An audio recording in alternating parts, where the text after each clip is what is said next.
देखिए second unit में जैसे मैंने अभी बताया आप लोगों को कि वो पूछा जा चुका है liberalism and socialism. So automatically Marxism and classical Hindu and Islamic conception of state. These topics are important, and that natural law and natural right. जरा Hindu classical Hindu and Islamic conception of state समझें. एक heading लिखें origin of state और kingship. अब मैंने Hindu mythology क्या कह रही है और मुस्लिम या इस्लामिक माइथोलॉजी क्या कह रही है.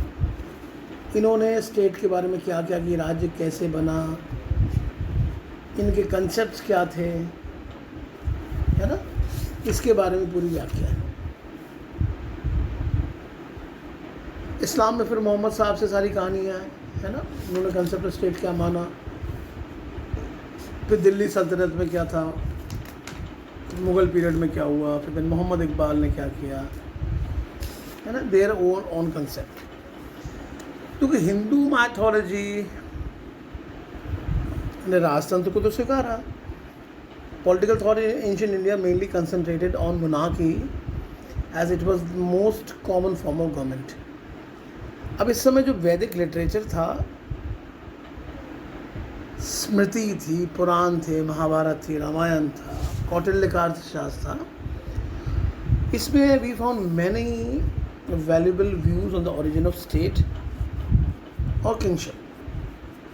अब जैसे हमने राज्य की उत्पत्ति को पढ़ा समझा, है ना, उसमें भी देखिए राज्य की उत्पत्ति मैंने आपको दैवीय उत्पत्ति, शक्ति सिद्धांत, सामाजिक समझौता सिद्धांत और एक वो डेवलपमेंट थ्योरी अभी नहीं बताई है, जो बताऊंगा मैं. तो यहाँ भी कई मामलों में वही सब बातें आई. डिवाइन थ्योरी, है ना. अब डिवाइन थ्योरी आ गई तो इसका पहला पॉइंट लिख लीजिए. Divine theory. Certain ancient Indian writings trace the origin of the state in divinity. मैंने भारतीय व्यवस्था में भी देखिए कई बार लोगों ने भगवान को ही मान लिया, कई बार फिर फोर्स को भी माना, है ना, उसका उल्लेख अलग अलग है. तो कई जगह सोशल कॉन्ट्रैक्ट वाली बात भी इंडियन माइथोलॉजी में दिखती है. तो इसी सब उदाहरणों को पढ़ेंगे. तो मैंने जो conception of Hindu concept of law है उसमें इन्हीं 5 पॉइंट पर एक चर्चा होगी. इस पर डिवाइन ओरिजिन थ्योरी पहला, दूसरा फोर्स थ्योरी, तीसरा सोशल कॉन्ट्रैक्ट थ्योरी, चौथी इवोल्यूशनरी थ्योरी, पांचवा ऑर्गेनिक थ्योरी या सप्तांग थ्योरी, है ना.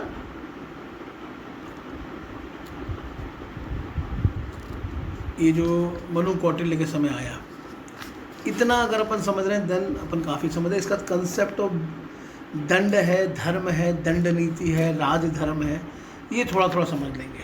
द कंसेप्ट ऑफ दंड क्या था, है ना, फिर द कंसेप्ट ऑफ धर्म क्या था,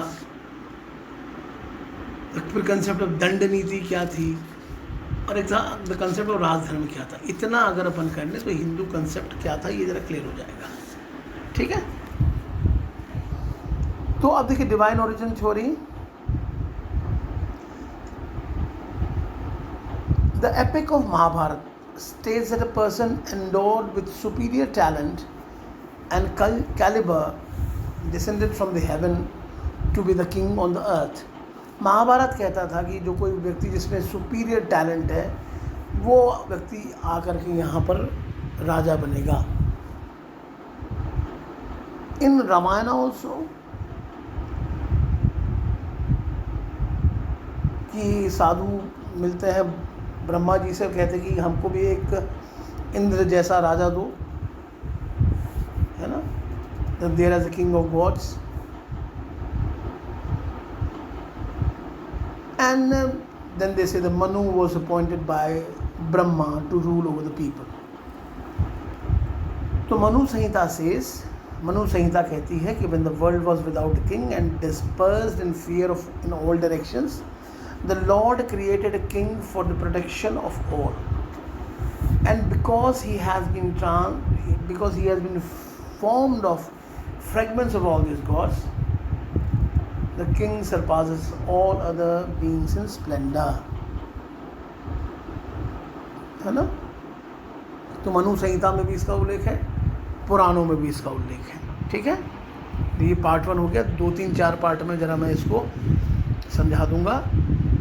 मार्क्सवाद कंपैरेटिवली, मतलब कंपैरेटिवली ये बहुत नई बात है, ये तो हम लोग ने भी कभी पढ़ा नहीं है ना पढ़ाया है। मार्क्सवाद और समाजवाद से और देखो समाजवाद उदारवाद में भी होगा, तो मैं एक कोई बात ज़रा क्लियर कर दूंगा और तुम लोग बस फीडबैक देते रहना, ज़्यादा टेंशन मत देना। मैंने ये बात देखिए ज़रूर है, जब मैंने बार बार कहा कि जब एग्ज़ाम पास आता है वो भी अब तुम लोग का, अभी तक लोग कह रहे हैं, बट मैं तो मुझको तो लग रहा है 100% it is an offline examination. तो ये जो ऑफलाइन एग्जामिनेशन हो रहा है 3 घंटे में लिखना है, टेंशन ज़रूर होगा।